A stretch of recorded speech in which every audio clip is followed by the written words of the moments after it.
It is such a pleasure to be sitting here with you tonight. I'm so excited. Good. I am. Thank you for joining me. No, thank you for having me. Oh, you know what? What? You are welcome to my show anytime. I really do. I so appreciate that. That warms the cockles of my heart. Good. I'm happy to hear that. Thank you. Now, Al Snow. Yes. Huge name. Big Well, wrestler. not really, because Al's only 2 letters and then Snow's.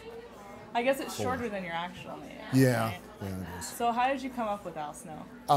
Actually, my childhood friend and I, we were friends from kindergarten on, and he was black, so I spent a lot of time with him in his neighborhood and everything. I was the only white kid there, so they all called me either Snowy or Snow White or Snowman, or and that was how it kind of stuck, and That's it's awesome. been with me ever since. I like it. So Now, most of us will know you from being a wrestler, yes, being part of WWE, all that good stuff. yeah, An amazing career. yeah. It's been long. It has I don't know been. about amazing, but it's been long.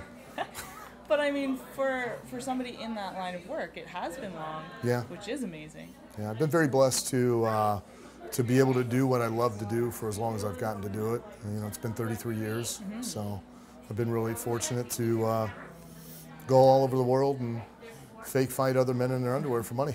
How do you decide to make that your career? You know, I don't know. I really don't know. I just saw it and just I felt so compelled to do it that I still to this day, if people ask me what made you decide to do it, I'm like, I have no idea. There wasn't that certain day where you were like, I'm really good at fake fighting. No. I just had, you know, I just knew that was the thing that I wanted to do, and I knew I had to do it. I mean, I just was so consumed and had such a passion to want to perform and to do it that it was just no other alternative. So I've been doing it ever since. Before getting into it professionally, were you the type of kid that was in your backyard, fighting on trampolines, being thrown off? Oh, of course, all but that you stuff? know, at the age that I am, we won't discuss that. There weren't 22. several times over. They didn't have trampolines. You know, we literally took old mattresses and we laid them on the ground, and then we had our wrestling matches and stuff like that, so that we could do what we saw on TV, which was not exactly very smart because it hurt a lot. So. Now, it doesn't always go as planned in the ring either. Most of the time, not. No. So there is that real pain. You know, a lot of people talk about how wrestling is fake. It's not all fake. Well, the misnomer is that it's fake, and the reason I say it's a misnomer is because it's the only thing that's fake is the outcome. The outcome is predetermined. So the idea, the thing that's intrinsically fake about it is just simply that it's a competition, that we're actually trying to win and beat the other person. Everything that we physically do is quite real. All the strikes you see and everything, they're just not done to render a person unconscious or incapacitate them to where you can win. They still hurt, and the moves themselves still hurt. The ring itself is not a trampoline, unfortunately, or a mattress. It's 2x12s that are laid over a steel frame, and then some padding is put over top of that with a canvas. And the flex of the ring is what allows it to absorb some of the impact. It still hurts. Yeah, it just doesn't supposedly injure you. Occasionally, though, you know, we still get broken bones and things that get displaced or dislocated. And, you know, you just pop it back in and go on about your business. Just pop it back, no big deal. Yeah. Now, each movement that you make, is it all choreographed, or is there, I mean, I would assume you can't really improv in that situation, am I right? Actually, you can and you should. Okay. Professional wrestling is really nothing more than the art of physical storytelling, but it is an interactive story, and so the goal is to manipulate an audience's emotions by telling that story through your actions and your body language to elicit as much of an emotional response as possible. So if you were to go try to plan everything out or choreograph it all prior to actually going out and performing, you don't know where the audience is going to go, you don't know how much they're going to go, you don't know what they want, what they don't want, so you can't anticipate any of that unless, of course, you're a Geller and you can bend a spoon with your mind, but... you haven't learned that yet? I haven't. I do magic for the blind, though. Do you? Yes, Wow, I do. that's They impressive. love card tricks. I believe it. Yeah. It's like, is this your card? And they go, I don't know. And you I go, think it might have been. it is. And ta-da. I just have to say ta-da a lot. You know, they don't know anything happen. So you really have to kind of live in the moment, and you have to kind of, it's like a dance. You got to kind of feel things and react and interact, and you'll try to plan some stuff out. And if it happens, it happens. If it doesn't matter. So you really, I would say, have to know your opponent going. No, not really. No, because again, it's not about anticipation. It's more about trying to react, trying to literally just be in the moment. So if we were to wrestle, and that'd be scary because you might kick my butt. Yeah, I'm sure that would happen. We might do it 7 nights in a row, but each night's going to be slightly or dramatically different, just dependent upon that night and that audience and whether we can get them to stand up, sit down, cry, laugh, any emotion we want them to feel.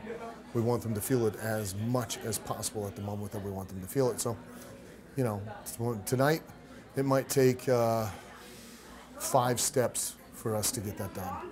Tomorrow night it might take 10. The next night it might take 2.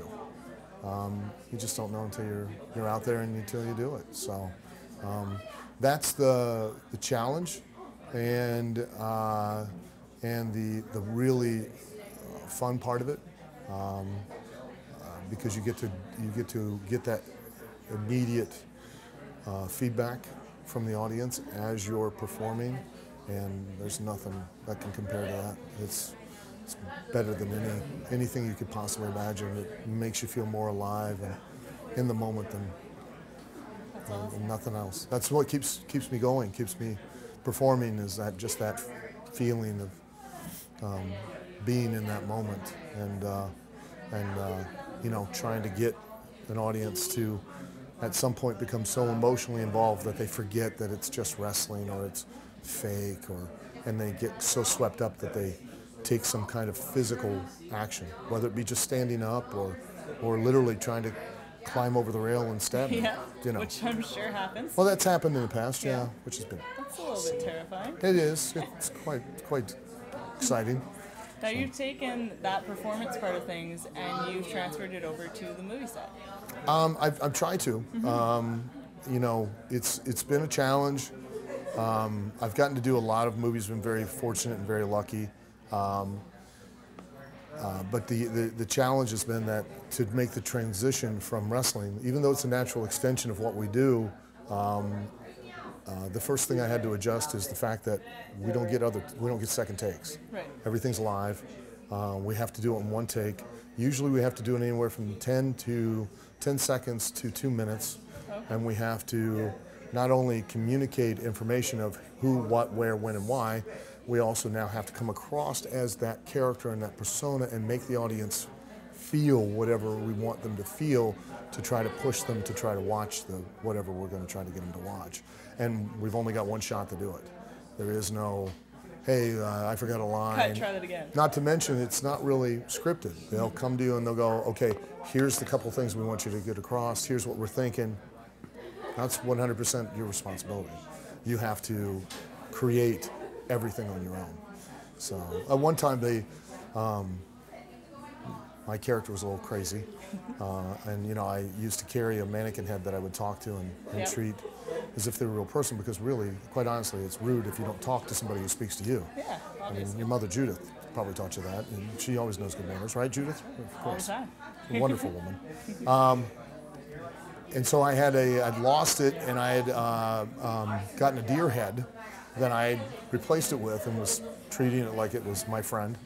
And one of the guys beat Pierre up and destroyed him. And I showed up in Orlando, Florida for an international TV show. And the writer walked up and said, "You're going to do a eulogy for the deer head tonight on live TV." And I went, "What?" And he went, "Yeah." So put something together and walked away. And just let, you know, so I have to put together a eulogy for a deer head, and they're going to put me on live TV, and for 8 or 9 minutes of me doing a eulogy for a deer head. It's nice that they have that confidence in you. Yeah, yeah, but you know, I'm crapping my pants running around trying to put together, you know, what I think you would do for a deer head. So, I don't know. Can't be easy. No, no, not really. Now I have to ask, what brought you to The Perfect Pickup? Why this movie? Well, I met Chad Rook at a comic convention. He's just such a great guy. He really is, terrific person. And you know, Chad contacted me and asked me if I'd want to be a part of it. I was like, yeah, of course, absolutely. You know, more than happy to help him out, and any opportunity I get to go and do this and learn and get experience and meet people and make connections and have fun. Because if it's not fun, I'm just not gonna bother doing it. I've been having fun.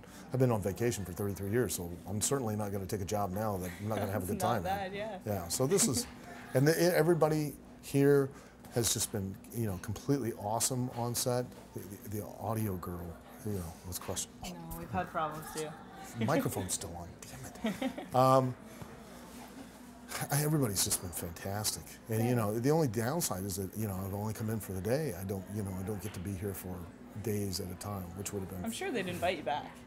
Well, or I'd just hang out and stalk people. That's you all know. right, too. I've been known to do that. Yeah, you know. whatever. I don't consider it stalking. I consider it a profession of my love. Perfect. You know, my willingness to serve 10 to 20 is far more a way to prove your true motivations than just, hey, here's some flowers and some candy. It's true. I like the way you think. Others might not, but that's okay. True. That's Well, fine. we go out on a date, but you just don't know we're on a date. Right. That's all it is. That's normal. Yeah. Now we saw you throw a few punches in there. Yeah. I didn't get to see every take. Did the snowplow come into effect at all? No, unfortunately, it didn't. No. Shocking. I know. Next movie. Well, hopefully, because it's going to be a horror film, I'm Yes, sure, and then I that's can, right.